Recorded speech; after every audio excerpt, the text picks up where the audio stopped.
কি বন্ধুরা, কেমন আছেন সবাই? ভালো আছেন তো? চলুন একটু মজা করি, মজার গপ্প শুনি।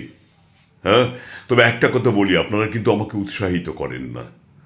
মানে একটু কমেন্ট টমেন্ট করবেন, একটু একটু মতামত দেবেন টেবেন, তাহলেই আমি একটু উৎসাহিত হব।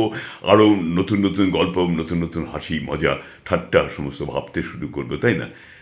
ব্যাপারটা হলো কি, একজন ভদ্রলোক, স্বামী ভদ্রলোক, উনি খুব ক্লান্ত হয়ে রাত্রি নাগাদ 12টা, হ্যাঁ 12টাই হবে, 12টা নাগাদ উনি বাড়ি ফিরলেন, একটু একটু একটু সুরা পান করে বাড়ি ফিরলেন আর কি। টলতে টলতে বাড়ি ফিরলেন। ফিরেই দরজার বাইরে থেকে হাত মারলেন। কই তুমি কোথায়? একটু দরজাটা খোলো, আমি এসে গেছি। ভেতর থেকে গিন্নি বলেন, না, কিছুতেই আজকে দরজা খোলা হবে না। যেখানে গিয়েছিলে সেখানে যাও। ওই সাইপাশ গিলে এসছো, সাইপাশ গিলে ওখানেই পড়ে থাকো, গে যাও। আর ওরম করো না, আমি তোমার স্বামী। আমাকে আমাকে স্বামীকে কখনো আসামি বানাতে হয় নাকি? দরজা খোলো, দরজা খোলো। না, খুলবো না, বলছি তো খুলবো না, কিছুতেই খুলবো না। সুরা পান করেছো না? মাতাল কোথাকারে, কিছুতেই দরজা খোলা হবে না। এই দেখো আবার কি যে করো না তুমি, সত্যি। দরজাটা খোলো, পাড়ার লোকেরা কি বলবে বলুক।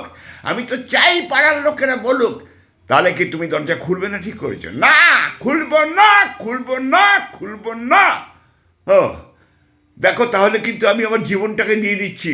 এই সামনে যে পুকুরটা আছে, ওই পুকুরে আমি ঝাঁপ মারছি। তুমি তো জানো আমি সাঁতার জানি না।